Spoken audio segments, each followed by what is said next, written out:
Hi, I'm Lori Brown. This Pondercast has been brought to life by you because Pondercast is an independent venture supported by our listeners. Become a patron with a monthly donation at patreon.com/Pondercast. Let's grow this together. Okay, let's Pondercast.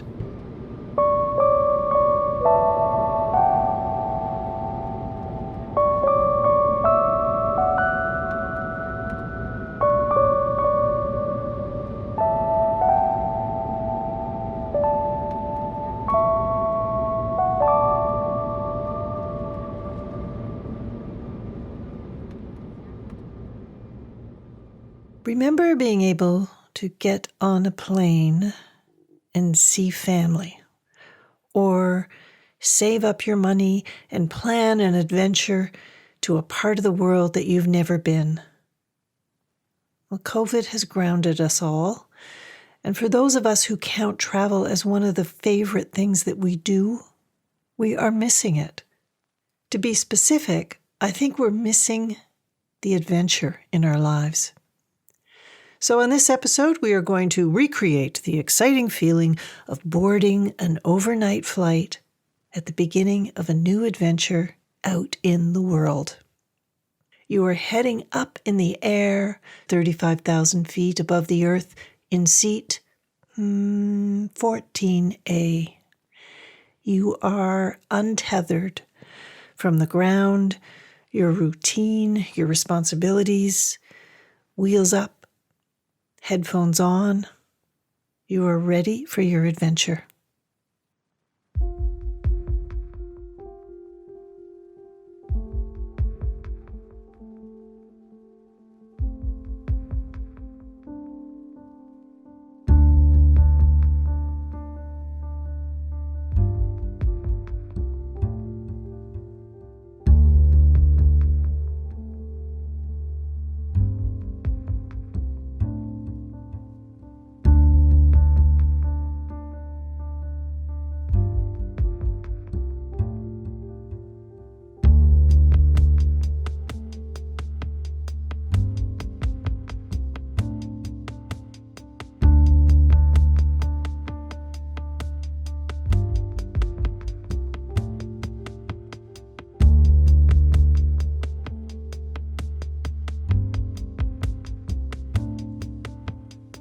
After takeoff, after the in-flight meal, after the cabin lights have been turned down, it sinks in. The adventure starts now.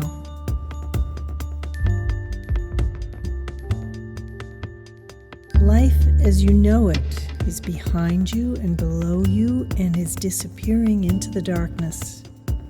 Staring out the window, you are lost in the stars and your thoughts. The dream starts now.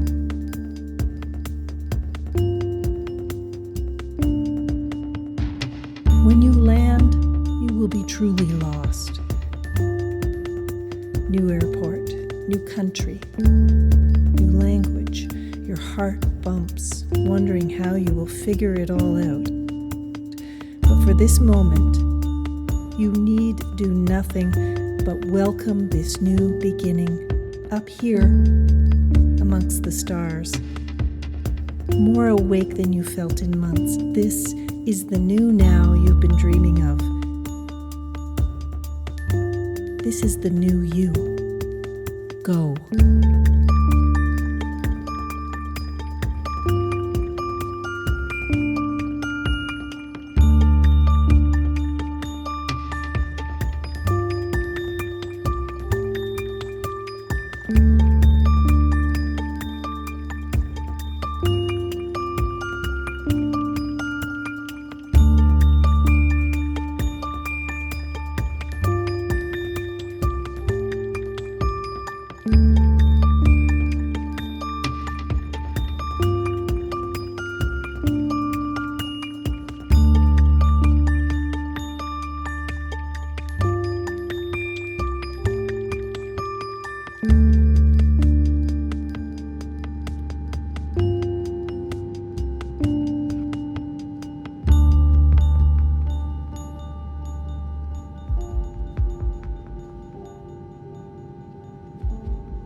That was me and Aidan Warnock with Go, and that comes from his album Words at Sea. Now, looking down from your window seat 14A, you see the streets, the houses, the roads, big highways. It all looks like a vascular map of your living city. As you ascend and climb higher beyond the concrete, you start to see the rivers, the farmland, the lakes, and suddenly they're gone. And you slice through the clouds, and you are in the blue, fluffy white below, sun about to set. Your earthbound life is left behind. Up here where the air is thin, the plane feels less drag, and so do you. Life lightens at this altitude. You settle into staring out the window, and this feeling of being in a space in between. The meal, thankfully, is over. Cabin lights down.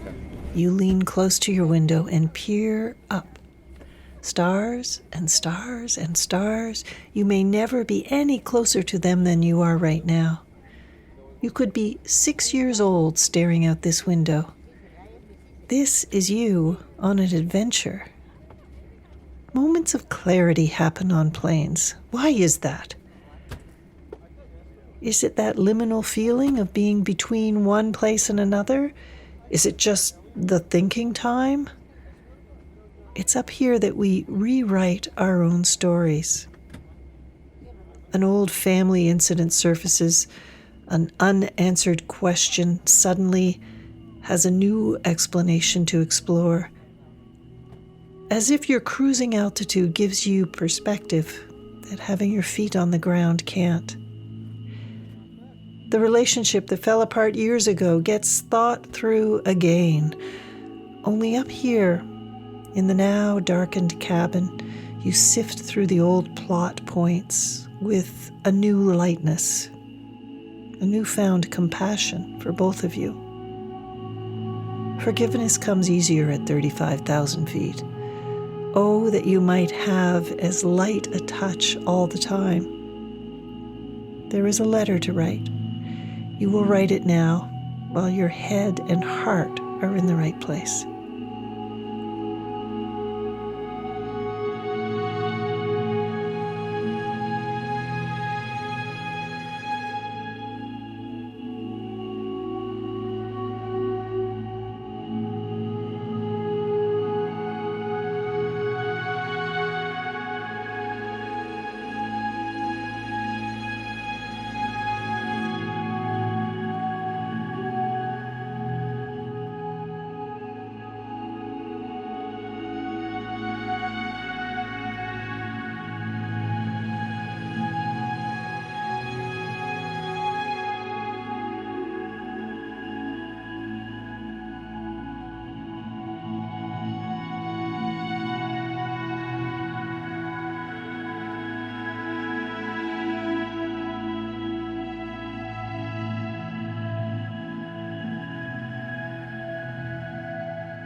They call it the Mile Cry Club.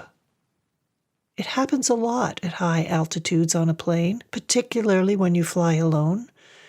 Suddenly, your eyes fill with tears. You are taken by surprise.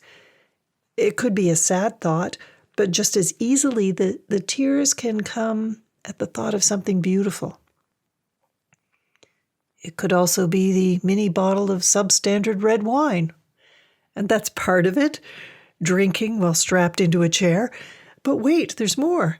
The air in the plane is thinner, and it makes you feel tired. And that's a factor. And that's a factor. Tired and emotional. You're in a vulnerable liminal state, either moving away from people you love or heading towards them. As well, you may have chosen to watch The Notebook again, and once they start, those tears are hard to stop.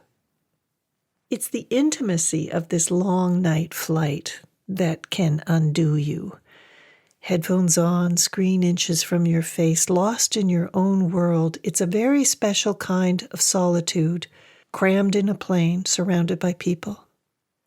A night flight becomes this release valve for all kinds of feelings that you have ignored or pushed away for the weeks leading up to this trip.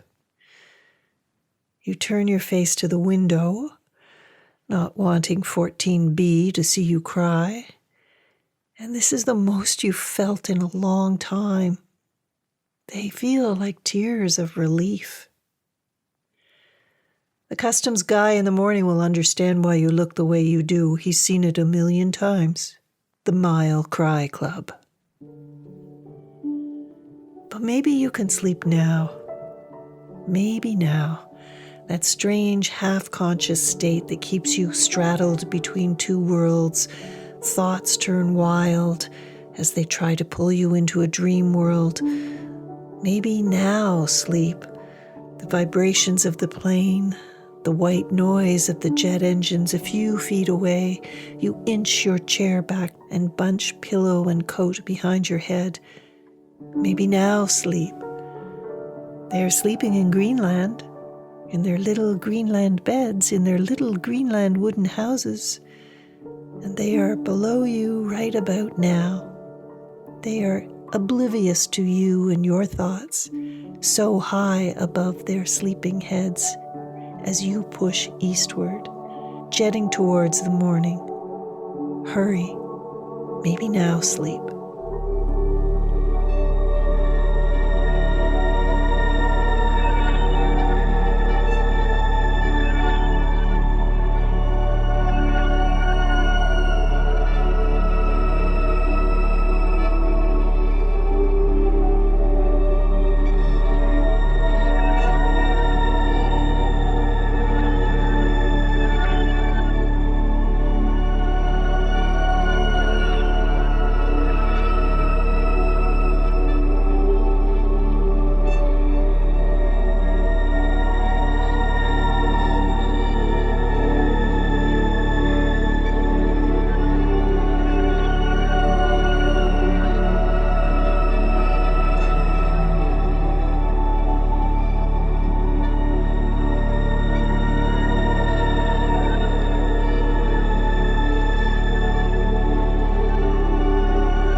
The middle of a night flight is the best place to think about your home.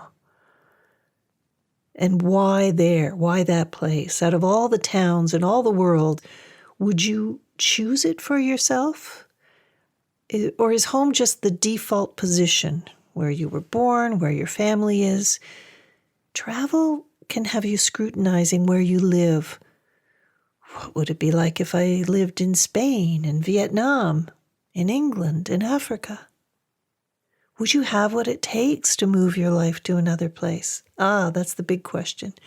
You say, well, if it weren't for family, I'd go. If it weren't for my job, I would move. What would it take for you to make a new life somewhere else? Perfect timing? How much money would it take? Where would you choose to make a new home?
So you've had your adventure. Time to fly home. You actually went through a period of wondering, can I stay longer? Like, I don't want to go back. But about 3 days ago, you realized, okay, you're ready. That is a lovely feeling. The moment when you know for sure that home is where you want to be. Herded onto your return flight, resigned to everything that means, you can sense how different you are from the person who started the journey. How exactly? More settled in your head? Is it a spacious, relaxed way of being that travel can bring? You know you want to hold on to this feeling because it feels more like you, a saner you, a more engaged you. How can you keep this lightness going? Travel allows you to move through the world differently, content to watch and learn without changing anything about what it is you see. To sit in a cafe and see an afternoon roll out, paying attention to how people are dressed, how they drive, how they park, how they treat their children. What are they carrying? The old man with his espresso and a newspaper and a pen, is he doing a crossword? No. I think it's a sports page. Soccer results? Horse races? Ah, there is a betting office across the street. Will he get up and head there before he walks home? Your only job as a traveler is to be a witness, to see the world as it is. You drink in the new, and you will piece it all together when you get back home.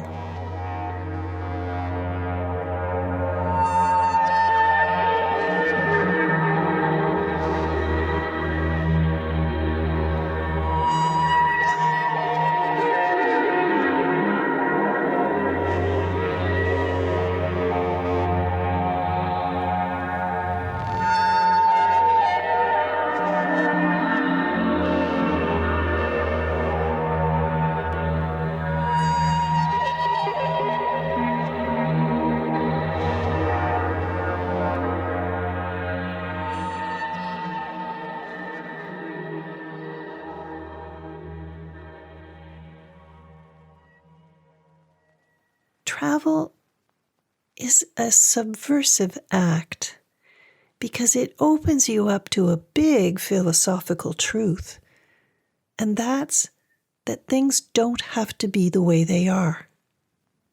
Your life could be different. The ideas you had as you moved about your regular 9-to-5 life, ideas about success and happiness and security and what really matters, they can break down when you take yourself out into the world. Things don't need to be the way they are. Out there beyond the computer screen and the TV news, where you can see how the world is instead of being told about it by someone else, where you can see how capable and self-reliant you really are when put to the test.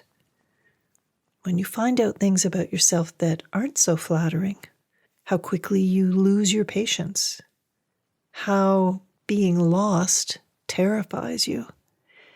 And you learn how to work through those moments because you have to. Be prepared to be changed when you get home. We humans have been telling each other stories about journeys since before language. The hero's quest, the marvels, the horrors, the temptations, the adventures, and the arrival back home changed. Sitting on a plane, jetting back, the changes in you have not announced themselves yet, but you feel a sea change coming. Feel the drag as the plane descends, the familiar light industrial landscape that surrounds your city like a moat. Why here, you ask again, after what you have seen? Why is this home? What will you change? Here comes the gravity of old thought and old routine threatening to re-inhabit your brain as you land in familiar territory. Be careful. Stay light. Stay awake.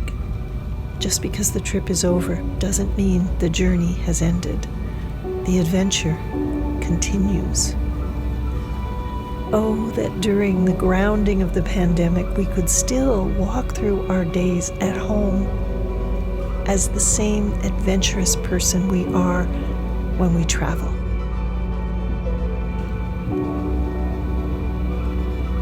Thank you for flying with Pondercast today. We know you have a choice. We hope to see you again soon. And if this is home, welcome back. And if you're visiting Pondercast for the first time, we hope you'll check out our website, pondercast.ca, and think about supporting us through Patreon at patreon.com/pondercast. Safe travels.